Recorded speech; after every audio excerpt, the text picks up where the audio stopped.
बच्चों मैं आपसे बात करने जा रहा हूँ इलस्ट्रेशन नंबर 43 की retirement of partner book is T S Grewal. Illustration 43 में कुछ ऐसा दे रखा है आपको कि आपके 3 पार्टनर हैं जी ई एफ, जो कि 7:1 के रेशियो में पार्टनर हैं। और उनकी बैलेंस शीट इस तरह से है। बैलेंस शीट में जो है कैपिटल दे रखी है, इनकी क्रेडिटर दे रखा है, जनरल दे रखा है और ई का लोन दे रखा है लाइबिलिटी साइड में। ध्यान रखना, ई का लोन जो रखा है लाइबिलिटी साइड में दिया हुआ है। कैश, डेटर, स्टॉक, मशीन और लैंड एंड बिल्डिंग दे रखा है। ई रिटायर हो गया, उसके रिटायरमेंट पे ये कहा गया कि लैंड बिल्डिंग की वैल्यू जो है वो 1,88,000 हो गई है। पहले 1,20 था तो 68 का फ़ायदा हो गया। रेवोल्यूशन में क्रेडिट साइड आ जाएगा 68,000। मशीनरी 76,000 है तो 2 मशीनरी 4,000 आ जाएगा रेवोल्यूशन में। नई वैल्यू बैलेंस शीट में शो कर देंगे। स्टॉक को 10,000 कहा गया है, पहले 4 था तो 4 का नुकसान इसमें हो रहा है स्टॉक का, तो 2 स्टॉक 4,000 आ जाएगा। ठीक है ना। गुडविल ऑफ द फर्म वाली बात जो है वो तो गुडविल के ट्रीटमेंट में होगा, तो इसको रिवोल्यूशन से अलग रखिएगा। अगला पॉइंट भी जो है रिवोल्यूशन का ही है। डेटर पे प्रोविजन बनाना है 2.5% का। 24,000 का 1% होता है 240, 2% हो गया 480 और 2.5% हो गया 600। तो 600 का प्रोविजन बन जाएगा तो रिवोल्यूशन में डेबिट साइड आ जाएगा। थर्ड पॉइंट का कोई मतलब रिवोल्यूशन से नहीं है। ई का जो फाइनल बैलेंस होगा रिवोल्यूशन में डाल दिया जाएगा। टोटल कैपिटल न्यू फॉर्म 240 है, यानी टाइप 1 ही है, जो कि नए रेशियो में होनी चाहिए, और डिफरेंस जो है करंट अकाउंट में डाल दिया जाएगा। ओल्ड रेशियो 7:1 था, ई रिटायर हो गया है तो नया रेशियो 7:1 हो जाएगा। यही गेनिंग रेशियो मान लिया जाएगा। 90,000 जैसे गुडविल थी तो 90,000 में ये तो पूरे फॉर्म की गुडविल है। ई का हिस्सा 2/10 है तो 90,000 का 2/10 18,000 होता है, जो कि आपका 7:1 में उसकी एडजस्टमेंट एंट्री पास कर ली जाएगी। 18,000 को 8 से डिवाइड कर दीजिएगा, वो आता है आपका 2250, और 2250 इंटू 7 कर दीजिएगा तो 14,000, 15,750 और आपका 2250 आ जाएगा एंट्री करते समय। तो एंट्री हो जाएगी G debit, F debit, 15,750, 2,250 to E 18,000।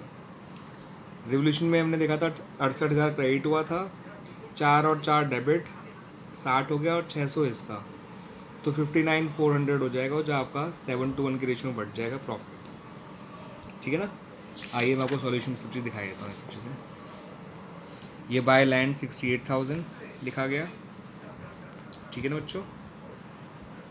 फिर जो है आपका 2 मशीनरी टू स्टॉक बताया था 400, 2 प्रोविज़न 600 को बताया था कैसे आया, और ये प्रॉफिट देख लिया 59,400, 7:1 के रेशियो में बांट दिया गया।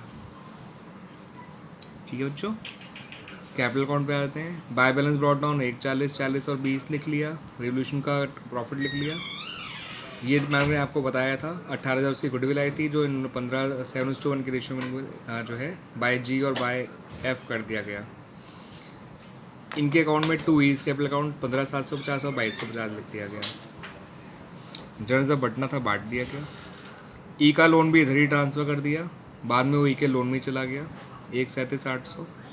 हम ये कर सकते थे कि ई का लोन वहीं पड़ा रहने देते 60,000, यहाँ से निकलता आपका नियरली 880 आता, सो जो जोड़ते 60,000 तो वो अपने आप ही हो जाता। लेकिन उन्होंने लोन अकाउंट यहाँ भी पहले डाल दिया, अब दोबारा यहाँ लिख दिया, कोई फ़र्क नहीं पड़ता इस बात से। ठीक है। ये 2, 10 और 30 मैंने आपको बता ही दिया था, 240 पहले ही दे रखा था आपको। ठीक है ना। तो 2, 10 और 30 पहले लिख लिया गया, और इनके बैलेंस अकाउंट बैलेंस करे जी और एफ के, तो करंट अकाउंट के थ्रू एडजस्ट करना पड़ा। दोनों का करंट अकाउंट जो है क्रेडिट साइड में आया कैपिटल अकाउंट के, यानी करंट अकाउंट के बैलेंस डेबिट हो गए, तो ये एसेट साइड में आएंगे, ध्यान रखना। 16,170 इसका आ गया, 2,310 एफ का आ गया, ये लिखे यहाँ पे।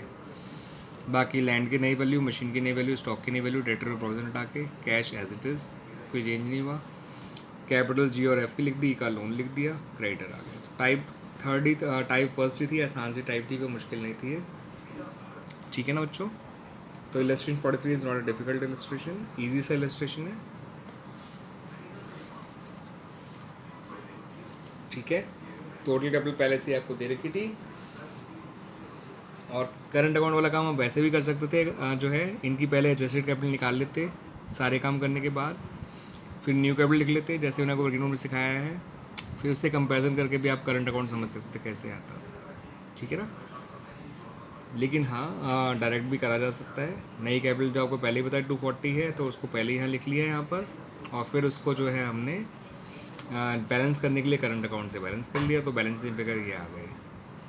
बैलेंस तो होना नहीं था वैसे भी, क्योंकि ये 210 और 30 तो हमने बाहर से ला के रिड्यूस करे हैं, 240 हमें दे रखा था, उसको हमने बांटा था, तो इसलिए जी और एफ को बैलेंस करा करंट अकाउंट से, या कैश से भी कर सकते थे जैसा क्वेश्चन में कहा गया, मगर इस क्वेश्चन में करंट अकाउंट से करने को कहा गया था, इसलिए हमने करंट अकाउंट से किया।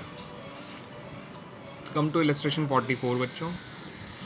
उसके बाद हमारे ये इलस्ट्रेशन खत्म हो जाएंगे, और ये 2019 में आया हुआ बोर्ड का क्वेश्चन भी है, और अच्छा क्वेश्चन है ये। मोहन, विजय और नित्या जो है वो पार्टनर हैं, जो रेशियो है उनका 3:1। 31 मार्च 2018 को उनकी बैलेंस शीट में जो है लायबिलिटी साइड में कंटीजेंसी रिजर्व है, ध्यान रखिएगा, एपीएफ बांटते नहीं है। एसेट साइड में ऐसा कुछ नहीं है जो बांटा जाए। फिर मोहन रिटायर हो गया, प्लांट मशीनरी को 5% डेप्रिशिएट करना है, तो 1,20,000 का 5% 6,000 होता है, जो रेवोल्यूशन अकाउंट में डेबिट साइड आ जाएगा, आप देख भी सकते हैं ये रखा। फिर उन्होंने कहा है एक पुराना कंप्यूटर है जो बिक गया 4,000 का, तो रेवोल्यूशन में बाय बैंक लिख दीजिएगा, बैंक में 4,000 जोड़ना मत भूलिएगा, ठीक है। फिर उन्होंने कहा है बैड डेट जो है 3,000 है, और प्रोविज़न बनाना है आपको जो है डेटर पे 5% का, तो डेटर दे रखे हैं 63,000, 3 कम करिए बचा 60,000, 60,000 रुपये प्रोविज़न निकालिए, तो 5% तो फिर से 3,000 आ जाएगा प्रोविज़न। अब इसकी एंट्री कुछ इस तरह से बनती है, ध्यान रखिएगा, इसको एंट्री वाइज समझिएगा।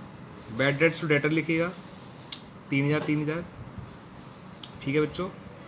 फिर बैड डेट्स को पुराने प्रोविज़न से कवर करेंगे, तो पुराना प्रोविज़न तो आपका 2,000 है, तो 2,000 तो बैड डेट्स पुराना प्रोविज़न कवर कर लेगा, 1,000 आपका रिवोल्यूशन कवर कर लेगा।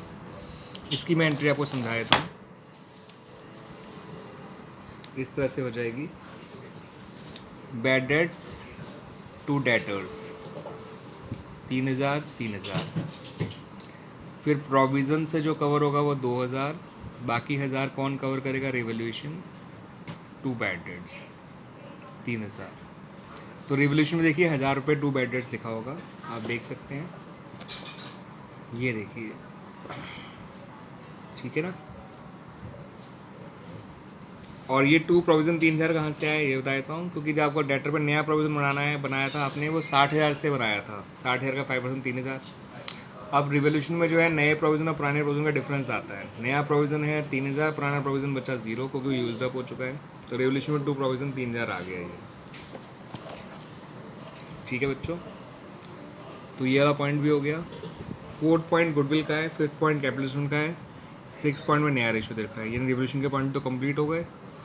तो रिवोल्यूशन में आपका जो है ओवरऑल आपका लॉस ही आ रहा है, 10,000 डेबिट है और 4,000 क्रेडिट, तो 6,000 का लॉस आ गया, जो 3:2 में बढ़ जाएगा, कैपिटल अकाउंट में डेबिट साइड आ जाएगा।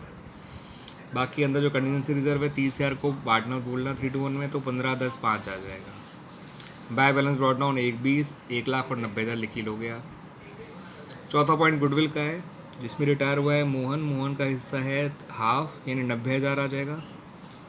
नया रेशियो इनका 3:2 दे रखा है, तो 3/5 माइनस 2/6 कर दीजिएगा, और 2/5 माइनस 1/6 कर दीजिएगा, तो ये गेनिंग रेशियो इनका निकल आएगा, आई थिंक 3:7 आना चाहिए, ठीक है ना। तो 90 तो उसके हिस्से की गुडविल निकल के आई थी 45,000, सॉरी 90,000, तो 90,000 को जो है 3:7 में बांट देना, 27,000 और 63,000 आ जाएगा, आप देख सकते हैं चीज़। शायद मैंने गेनिंग रेशियो सही नहीं निकाला था, वो निकाल सकते हैं आप लोग, तो बड़ी बात नहीं है वो तो, ठीक है ना। New share minus old share कर देंगे, तो 4/15 और 7/8:7 आ रहा है, बल्कि आपके ठीक है ना, 8:7, तो 45,000 जो 90,000 थी उसको 8:7 बांट देंगे, तो 48,42 आ जाएगा। 90,000 जो मोहन के यहाँ तो बाय विनय और बाय नित्य लिखा जाएगा, इन लोगों के यहाँ टू मोहन करके लिखा जाएगा।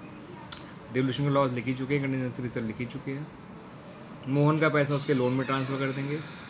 Total capital of new form पहले से दे रखी थी, उसको नए रेशियो में बांट के पहले ही लिख लिया 3:2 में, और जो भी डिफरेंस है वो 2 बैंक से एडजस्ट कर लिया, देख लीजिए यहाँ पे 2 जो है बैंक 6,000 और 16,000 लिखा है, ये एडजस्टमेंट की वजह से हुआ है। ये भी टाइप 1 ही थी बच्चों, तो ये सबसे आसान टाइप होती है जहाँ total capital of new form पहले से आपको दे रखी है, आप कैपिटल अकाउंट बनाइए पहले उसमें लिख दीजिए 2 बैलेंस कैरेट डाउन, बाकी सारे काम नॉर्मल करते रहिए, जो भी डिफरेंस होगा उसे 2 कैश बाय कैश कर लीजिएगा। इससे आपका रिटायरिंग पार्टनर का तो मतलब होता नहीं है, उसका पैसा या तो जैसा पे करना है पे करो, लोन में डालना है लोन में डालो। जैसे इस कुछ में लोन में डालने के लिए रखा था इसलिए लोन में डाल दिया, कुछ नहीं कहा तो भी लोन में डालते। बाकी आपको सारे गुडविल के ट्रीटमेंट वगैरह करने हैं, रेवोल्यूशन का ट्रीटमेंट, रिजर्व वगैरह का ट्रीटमेंट सब पुराने ही हैं, ठीक है ना। कैश का ज़रूर देख लीजिए इस बार। कैश जो है 31,000 पहले था, 4,000 कंप्यूटर बेच के आया था और ये 6 और 16 इन्होंने निकाल लिए, तो 22 माइनस हो गया, 4 प्लस हो गया, 35 में से 22 माइनस कर दोगे तो 13,000 आ गया। डेटर वाला पॉइंट समझाई दिया था हमने, बैड डेट्स के 3 ईयर माइनस हो गए, नए प्रोविजन के 3 ईयर, तो 57,000 आ गया, ठीक है। बाकी इनकी कैपिटल लिख ली, उसका लोन लिख लिया, EPF as it is, creditor as it is, ठीक है। प्लांट मशीनरी में जो लैंड बिल्डिंग में जो कमी करनी थी बढ़ाने थे वो कर लिए जो करना था, वैसे था भी था नहीं देखते हैं। प्लांट मशीनरी में तो ज़रूर 6,000 कम करना था, बस और कुछ नहीं था। लैंड तो एज इट इज़ लिखा गया होगा, लैंड बिल्डिंग तो, ठीक है ना। तो इलस्ट्रेशन 44 भी हमारा कंप्लीट हो गया। तो बैक क्वेश्चंस में बच्चों इसके पहले ही आपको सारे करा चुका हूँ। इलस्ट्रेशन मैंने आपसे सारे डिस्कस कर लिए हैं, 43 44 ईजी इलस्ट्रेशन में से एक है बस। हाँ, इसमें बैड डेट्स वाला पॉइंट और डेटर वाला पॉइंट अच्छा था, उसका जरूर ध्यान रखिएगा, ठीक है ना बच्चों। मैं इसको जो है थोड़ा और ढंग से समझाता हूँ अकाउंट बना के भी, ताकि क्लियर हो जाए। देखिए इस तरह से था, provision of bad debts account research से बनाया जाता है। ओपनिंग प्रोविज़न यहाँ लिखिए, नया प्रोविज़न यहाँ लिखिए। पुराना प्रोविज़न था 2,000 रुपये, नया प्रोविज़न 3,000 कैसे आया था, डेटर में से मैंने पहले फर्दर बैड डेट्स 3,000 माइनस करे थे, बचा 60,000, उसका 5% निकाला था, तो वो नया प्रोविज़न 3,000 आ गया था। यहाँ पे 2 बैड डेट्स लिखना है, बैड डेट्स हुए तो 3,000 है लेकिन पुराने प्रोविज़न से 2 कवर कर सकते हैं, यहाँ पे सिर्फ दूसरे 2,000 लिखा जाएगा, ठीक है। बैलेंसिंग फिगर बाय रेवोल्यूशन 3,000 आ जाएगा। आपने देखा भी था रेवोल्यूशन अकाउंट में 2 प्रोविज़न 3,000 लिखा गया था, ठीक है ना। बैड डेट्स अकाउंट और देख लीजिए, थोड़ा और अच्छा समझ में आ जाएगा। 2 डेटर लिखिए यहाँ पे बैड डेट्स अकाउंट में 3,000, जितना प्रोविज़न कवर कर सका वो बाय प्रोविज़न आ जाएगा 2,000, और बाकी रेवोल्यूशन से कवर करा था तो बाय रेवोल्यूशन 1,000। आप देख भी सकते हैं रेवोल्यूशन टू बैड डेट्स जो है 1,000 रुपये लिखा भी गया था रेवोल्यूशन अकाउंट में। तो इससे क्या होता है, इन अकाउंट से आपको आसानी से प्रेजेंटेशन समझ में आ जाता है। तो मेरा मानना है बच्चों को provision of bad debts account बनाना आना चाहिए, ठीक है। तो इस तरह के इसमें पॉइंट आने लगे हैं, 2020 में भी आ चुका है और 17 में भी आ चुका है, और आप देखते हो इसलिए 19 में भी आ चुका है, बल्कि ऐसा पॉइंट जो है। तो ये करना आना चाहिए आपको बच्चों जो है, डेटर और प्रोविज़न वाले पॉइंट्स, और प्रोविज़न बैड डेट्स अकाउंट बनाना आना चाहिए, बैड डेट्स अकाउंट बनाना भी आना चाहिए आपको, ठीक है। एंट्रीज़ और अकाउंट वाइज भी हर चीज़ आनी चाहिए, तो आप फुली इक्विप्ड होंगे एंट्री वाइज भी और अकाउंट वाइज भी, तो आप किसी भी तरह का क्वेश्चन आराम से एडजस्ट कर सकते हैं। यही होता है अपने आप को कंसेप्चुअली स्ट्रॉन्ग करने का मतलब, कि आपको एंट्रीज़ और अकाउंट ज़रूर बनाने में कोई दिक्कत ना हो, कंसेप्चुअल क्लैरिटी होनी चाहिए, फिर आप कैसा भी क्वेश्चन आराम से एडजस्ट कर सकते हैं, कोई मुश्किल नहीं आया करेगी। अकाउंट जो है सिर्फ आपका बेसिक जनरल और लेजर का ही खेल है सारा, ठीक है ना, प्लस लॉजिक्स का खेल है, आप उसको ध्यान रखिए। इलस्ट्रेशन ढंग से प्रैक्टिस कर लीजिए, तो आपको बैक क्वेश्चन करने में कोई दिक्कत नहीं आएगी। 3 ही इसमें टाइप होती है, ठीक है ना। पहली टाइप तो बड़ी आसान होती है, जिसमें टोटल कैपिटल न्यू फॉर्म पहले ही दे रखी होती है। दूसरी और तीसरी टाइप में फिर भी टोटल कैपिटल ढूंढनी पड़ती है। दूसरी टाइप में टोटल कैपिटल ढूंढने के लिए रिमेनिंग पार्टनर कैपिटल को जोड़ते हैं, जो आफ्टर ऑल एडजस्टमेंट आती है, वर्किंग नोट में लिखते हैं उसको, फिर उसको जो है नए रेशो में बांट देते हैं पार्टनर्स के, और फिर उन्हें कंपेयर करके एडजस्टमेंट कर लेते हैं कैश के थ्रू, और नई कैपिटल जो नए रेशो के अकॉर्डिंग आती है उसको टू बैलेंस कैरेट डाउन लिख दिया जाता है। और थर्ड टाइप तो और भी अच्छी है, जहाँ पर total capital of the new firm तीनों की कैपिटल जोड़ने के बाद आती है, जो पार्टनर रिटायर हुआ है उसकी कैपिटल जोड़नी पड़ती है। अगर कोई कैश का एडजस्टमेंट कर रखा है तो न्यू कैश प्लस कर देते हैं, उसमें ओल्ड कैश माइनस कर देते हैं, जो भी टोटल कैपिटल निकल के आती है नई फर्म की उसको नए रेशियो में बांट दिया जाता है ऑफ द पार्टनर्स, ठीक है ना बच्चों। और जो भी डिफरेंस है वो बाय कैश टू कैश करके एडजस्ट कर लिया जाता है। रिटायरिंग पार्टनर को फुली पे ऑफ कर दिया जाता है, इस बात को ध्यान रखिए।